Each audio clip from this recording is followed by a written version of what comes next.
En el libro de Romanos, capítulo 12,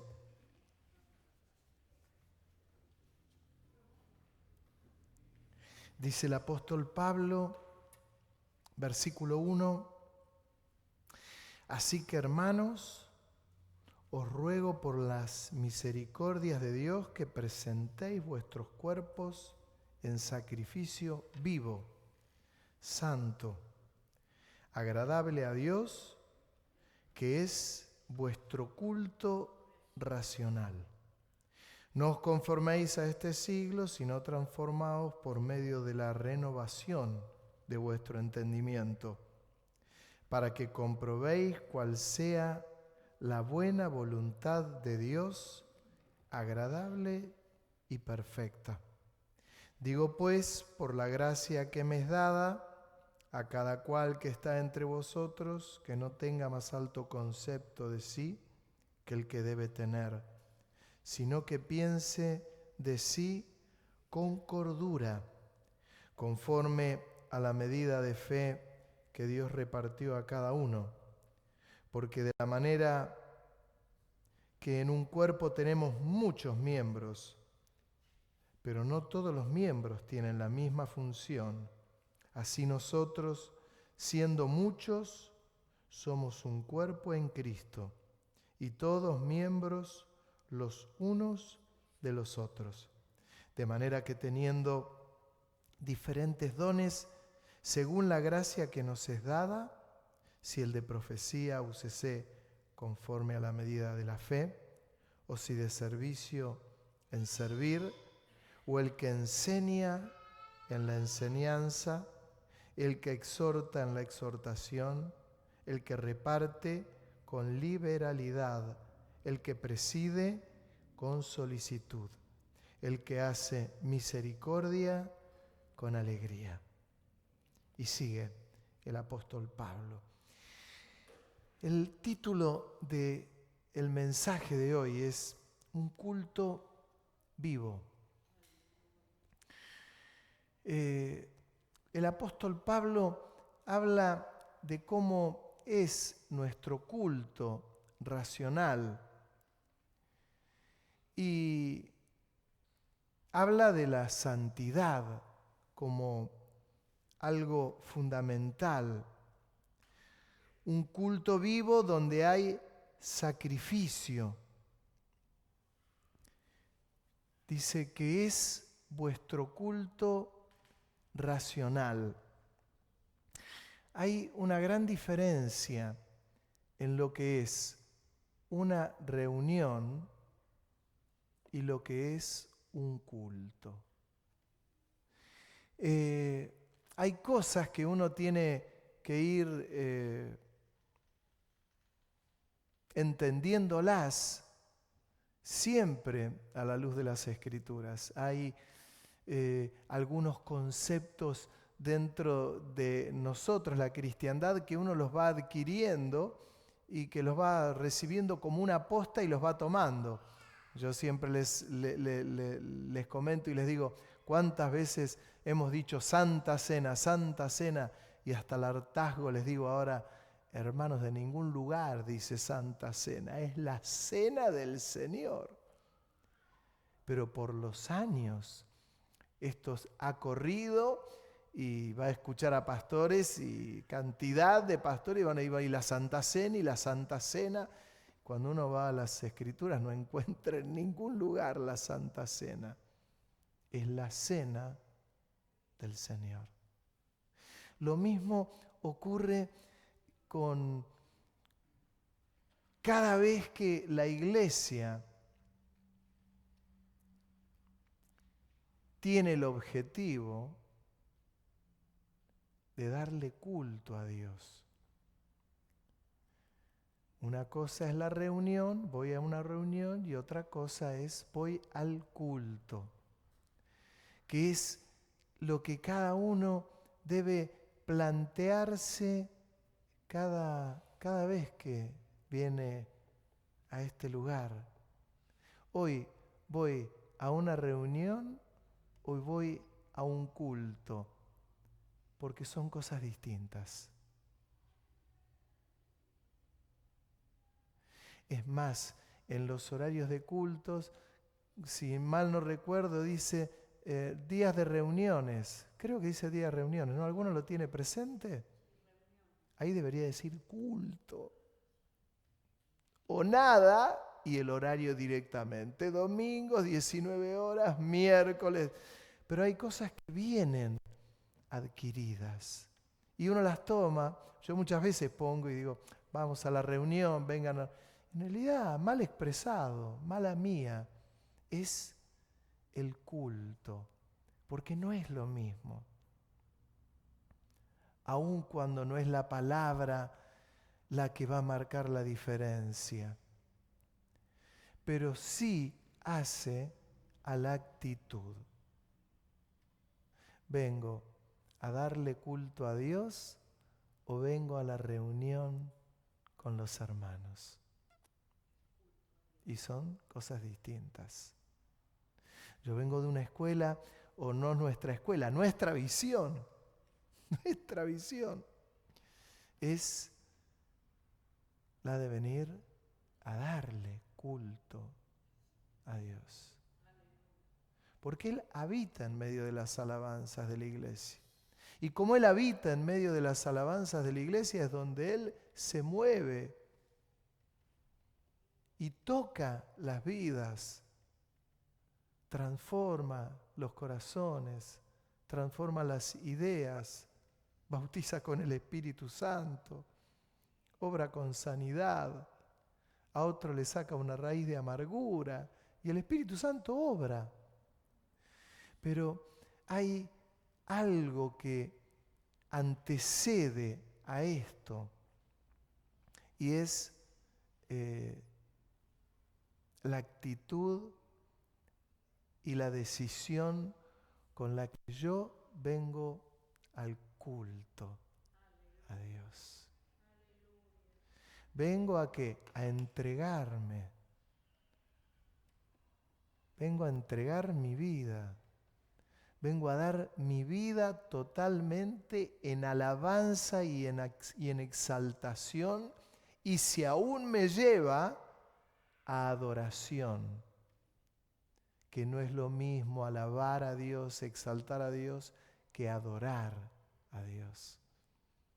Son cosas distintas y que tiene relación con este culto vivo del que el apóstol Pablo habla. Si fuera un culto muerto o una cuestión habitual, vienen los músicos como una banda de música, tocan y los admiramos, lo escuchamos o aplaudimos, pero falta algo más.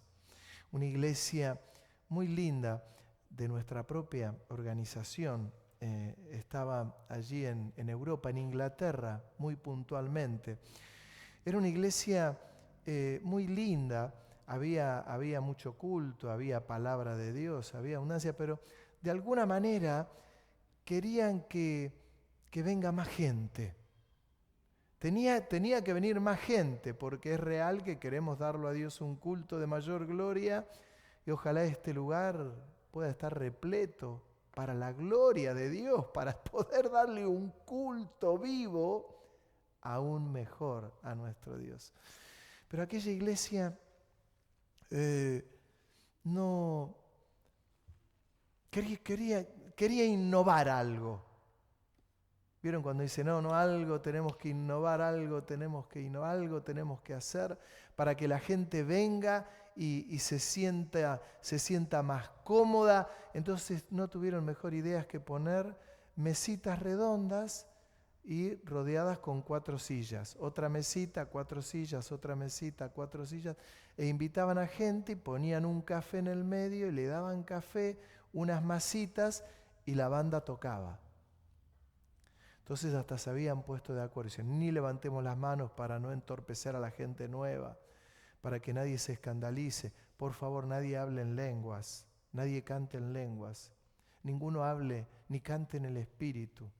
Si alguno tiene una profecía, no la dé, para que la gente no se escandalice. Y ¿saben? Se le llenó el lugar. Se llenó. Pero dejó de haber un culto vivo.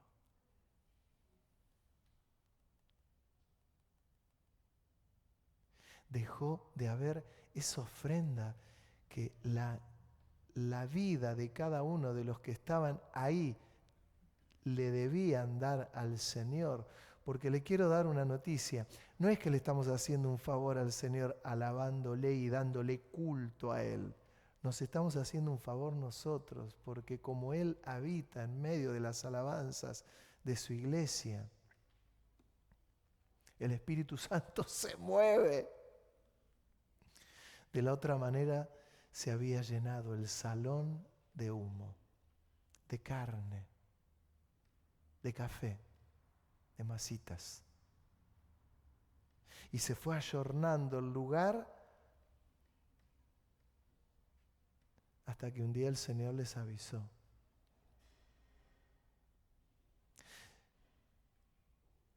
No se sentía ya la presencia de Dios,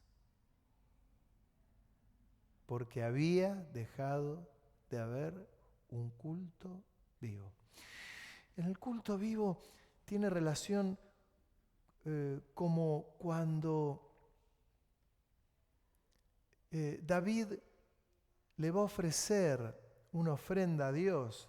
Había una mortandad terrible, él se había equivocado, había hecho un censo y le va a dar un sacrificio a Dios y le dicen hasta en el monte donde tenía que dar el sacrificio y le dicen toma el lugar y David dice no, tengo que comprar este lugar, lo voy a comprar. Y el dueño del monte le dice, no, usalo, si vos y yo somos como hermanos. No, pero usalo. No le daré a Jehová, mi Dios, un sacrificio que no me cueste nada.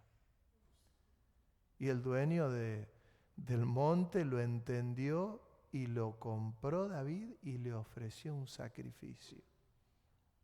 No te estoy hablando de dinero. Estoy hablando de la vida, de la actitud. Muchas veces el culto tenemos que entender que es tan vivo, un poco como mencionaba hoy en la dirección del culto, es como que a veces tenemos que hacernos lugar entre la multitud, como hizo aquella mujer que tenía una enfermedad de flujo de sangre, hermano, 12 años. Perdía sangre.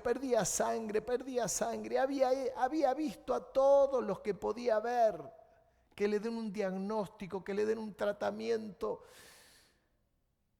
Qué cosa tan molesta. Y se hizo lugar hasta donde estaba el Señor, que lo estaban apretujando al Señor, y ella fue y lo tocó y se corrió. Lo tocó porque ella dijo, si yo sé que si lo toco voy a ser sana. ¿Sabe qué es eso? Un culto vivo. Fue y lo tocó y se corrió.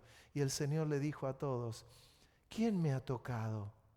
Y los discípulos le dijeron, Señor, te estamos apretujando entre todos. Y vos decís, ¿quién me tocó? El Señor dijo, salió poder de mí. Salió poder de mí. Yo se los digo y se me eriza la piel. Dice, salió poder de mí. Y la mujer se vio descubierta y dijo, levantó la manito y dijo, fui yo. Y el Señor le dijo, tu fe te ha salvado. Es una cuestión de fe, de culto vivo, agradable. Y lo que es más maravilloso que cuando le damos este culto racional del que habla el apóstol Pablo, el Señor se mueve ahí y obra, y cambia las vidas, cambia los corazones. Trabaja en medio de su iglesia. A veces hay hasta problemas entre hermanos, lo he visto con mis ojos, hermanos que estaban distanciados y son tocados en un culto y uno se levanta y va y lo abraza al otro y le pide perdón. Y acá no hay ninguno que esté peleado con nadie, pero saben, lo he visto. Que es una cuestión de sensación, no, es una cuestión de espíritu, de lo profundo del corazón. Podría seguir mencionando tantas cosas porque en un momento dice, ninguno tenga más alto concepto de sí del que debe tener, sino que lo diga con cordura. Es que este culto racional se lo tengo que dar al Señor. No se lo puedo dar teniendo un alto concepto de mí mismo, porque si tengo un alto concepto de sí mismo, casi que estoy a la misma altura que Dios. Y es que tenemos que bajar el copete, porque es Dios. ¿Y quién le tiene que dar este culto vivo a Dios? A mí me encanta porque el apóstol Pablo habla de los dones que el Señor repartió. Y dice, de manera que teniendo diferentes dones, según la gracia que nos es dada, el de profecía, el de servicio, el que enseña, el que exhorta, el que reparte, el que preside, el que hace misericordia, todos, que aún teniendo un don que nos ha regalado el Señor, cuando llega el momento, no de la reunión, el momento del culto, lo doy todo. Esto se usa mucho en los deportistas. En los deportistas dice, lo di todo. Escucha a un tenista que perdió después de 6 horas de partido, terminó agotado y cuando lo entrevistan dice, lo di todo. No tenía más. Esto es lo que debe ser cada culto.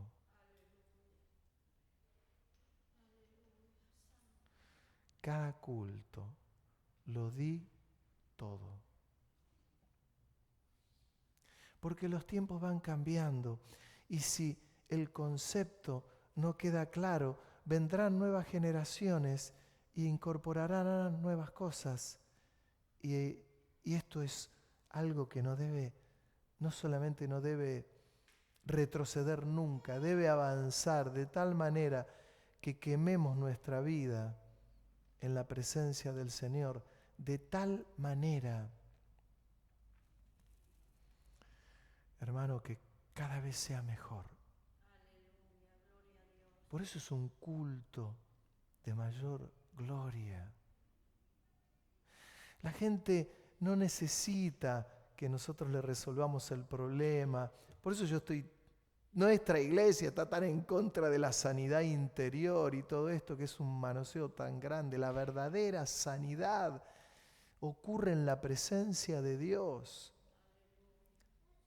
No tengo que entrevistarme con vos todos los días como si fuese un psicólogo y escucharte y escucharte y escucharte. A veces hay que presentarse en la misma presencia del Señor. No digo que no haya que tener consejería pastoral. Cada vez que haga falta estoy a su disposición.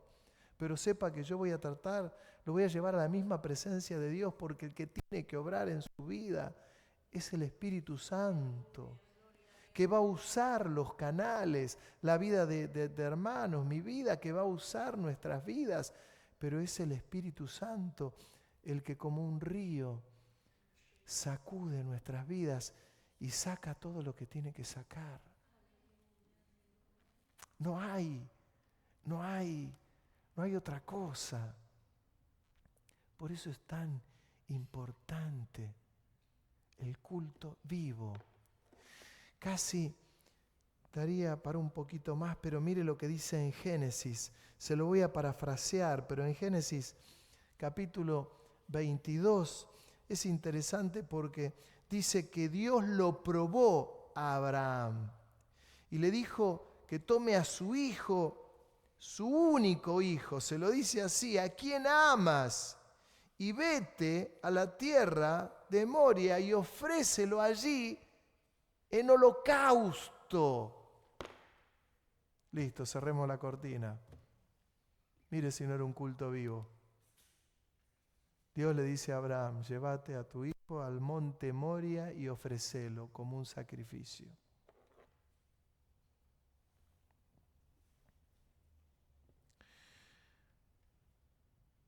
Después de caminar 3 días, dice que caminó 3 días y Abraham vio el lugar de lejos. Escuche, lo vio de lejos, al monte Moria. Y a los que lo acompañaban les dijo, quédense acá. Y llevó el fuego, la leña, a Isaac y el cuchillo para sacrificar a su hijo. Dios lo estaba probando. Y lo puso sobre Isaac. Y Isaac le llegó a decir en un momento, tenemos el fuego, tenemos el cuchillo, tenemos la leña. ¿Y dónde está el sacrificio? Y Abraham le dijo, Jehová lo proveerá. Ustedes saben cómo terminó esto. Llegó hasta el lugar, lo ató a su hijo único, al que él amaba, el hijo de la promesa. Lo ató, le puso la leña y cuando iba a tomar el cuchillo, el ángel le gritó y le dijo, detente. Y él conocía la voz del ángel y conocía la voz de Dios. Detente. Es maravilloso porque el ángel le dio voces desde el cielo y lo llamó a Abraham, y él respondió, heme aquí, y dijo, no extiendas tu mano sobre el muchacho, ni le hagas nada, porque ya conozco que temes a Dios, por cuanto no me rehusaste tu hijo, tu único hijo. Entonces alzó Abraham sus ojos y miró, y he aquí a sus espaldas un carnero trabado en un zarzal por sus cuernos. Y fue Abraham y tomó el carnero y lo ofreció en holocausto en lugar de su hijo. Y llamó Abraham el nombre de aquel lugar, Jehová proveerá. Por tanto, se dice hoy, en el monte de Jehová será provisto. En el monte de Jehová será provisto. Un culto vivo. ¿Se imagina cuando Abraham fue probado? Podría haberle dicho a Dios, no, Señor, si yo donde voy, cada lugar donde iba, Abraham levantaba un altar, léalo, en distintos lugares. Ofrecía un sacrificio y subía como olor fragante a Dios. Pero un día Dios le dijo, entregame lo que más amás. Y cuando él fue a entregar, el ángel le dijo, ya está, ya está. ¿Saben qué le pasaba a Abraham? Abraham confiaba plenamente en Dios. Aun cuando era el hijo de la promesa, sabía que si él lo hubiese sacrificado, Dios se lo resucitaba. Porque era el hijo de la promesa. Sabía que Dios no le iba a fallar. Sabía que Dios no lo iba a engañar. Y Dios, lo tengo que aclarar, no te va a pedir el sacrificio de nadie. No te va a pedir el sacrificio de tu cónyuge. Tranquilo, ¿eh? Pastor, el Señor me pidió... No. Ni el sacrificio de tu cónyuge, ni de tu hijo, ni te va a pedir que sacrifiques un animal. No, nada. Lo que el Señor nos va a pedir es que en este culto vivo que le damos al Señor sea un culto serio y de lo profundo del corazón. Ayer me decía, o antes de ayer me decía un hermano querido de la iglesia, me dice, ¿qué pasa, pastor, que en la iglesia hay gente que llega tan tarde al culto? Yo dije, es verdad, algo tengo que decir con esto. en este culto vivo, hermano, requiere que yo llegue hasta por lo menos 5 minutos antes del culto, que cuando comienza el culto yo ya estoy. Porque no vengo a una reunión, vengo a un culto donde el Señor me está esperando, donde el Señor está esperando mi sacrificio, tu sacrificio. No te daré sacrificio que no me cueste. ¿Me explico? Es esto. Es esto. Saben, a veces uno va viendo, me toca ver como pastor, cómo hay gente que va cambiando para bien tantas cosas, progresos que van dando. No hablo de economía, hablo de progresos espirituales. Y yo muchas veces lo pienso a propósito, digo, pensar que yo en ningún momento me junté con esta persona para decirle, mirá, trabaja esto, mirá, tendrías que mejorar esto, mirá, trata de cambiar aquello. Jamás, creo que a ustedes les consta, jamás cité a alguno de ustedes para decirle, mirá, veo que tenés que cambiar esto, aquello. Cuando hablo con alguno de ustedes es porque ustedes quieren hablar conmigo. Nunca he hecho esto. Sin embargo, me voy dando cuenta que cuando se ven esos progresos, no me cabe ni la menor duda que es la obra del Espíritu Santo en la vida de ustedes. Que es como debe ser, que es como debe ocurrir, que no es por la intervención humana, la sanidad interior, por las entrevistas, porque no, hermano. Las grandes transformaciones ocurren en la presencia de Dios. No son de acá únicamente, son de acá y de acá, del corazón y de la cabeza. Y ahí ocurren. Hoy vino un hermano maravilloso. Hoy las parejas se acostumbran a vivir juntas, se van a vivir juntos. Se van a vivir juntos. Días pasados tenía una charla con unos hermanos de otra congregación que me habían invitado a un cumpleaños y había hermanos de distintas iglesias. Les aclaro, cuando veo hermanos de otras iglesias, no los invito a la iglesia que pastoreo. De paso lo digo, en mi vida invité a un hermano de otra iglesia que venga a nuestra iglesia. Siempre he cuidado ese detalle. Y estábamos en esa conversación y había unos que estaban de novios, uno de una iglesia, otro de otro, y me dice uno, hey, ¿cómo ves? ¿Es necesario casarse? Porque yo tengo ganas de que vayamos a vivir juntos y que probemos. Y entonces digo, no, pasá por el registro civil y pasá que te den la bendición en la iglesia. Un hermano de años de una iglesia. Se acostumbran a veces los jóvenes y se van a vivir juntos, están.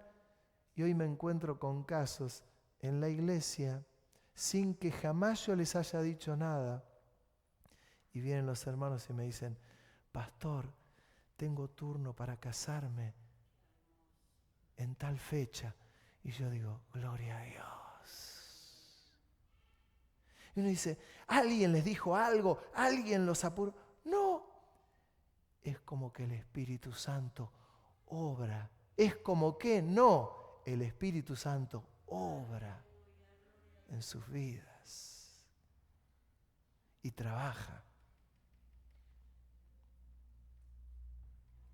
Pastor, mire, yo hacía aquello otro y me di cuenta que esto no estaba bien. Y yo por dentro digo, gloria a Dios.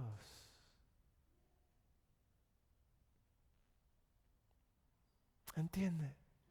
Una vez me pasó algo más delicado todavía. Vino, ni está esa persona en la iglesia hace muchos años, y vino y me dijo, pastor, mire, yo estoy muy preocupado pero la verdad estoy contento ahora porque he dejado de hacer algo que yo hacía. Y yo no me daba mucha vuelta, entonces me mató la curiosidad. Y me dice, ¿qué hacías? Y yo veía mujeres prostitutas y paraba con el auto y me acostaba con ellas. Yo decía, la flauta.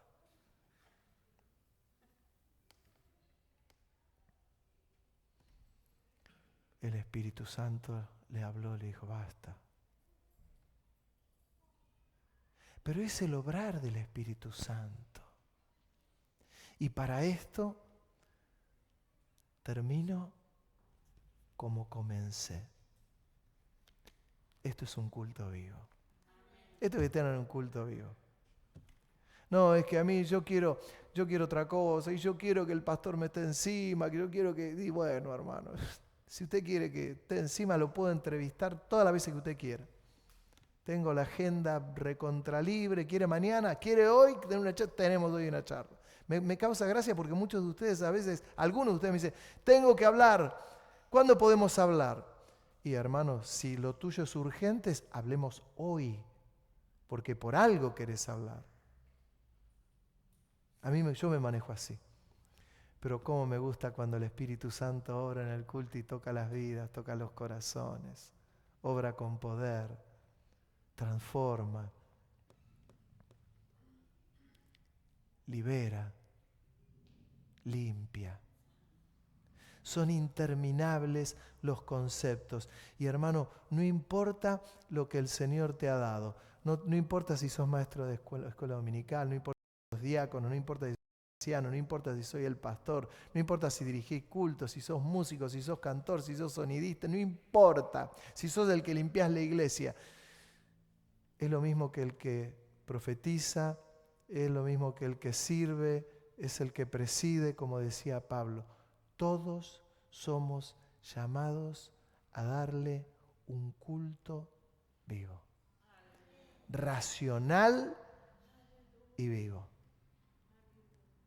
Es lo que busca el Señor, es lo que le agrada al Señor, no hay otra cosa. Inunda mi ser, inunda mi ser. Espíritu inunda mi ser. Gran paz tengo sí aquí junto a ti.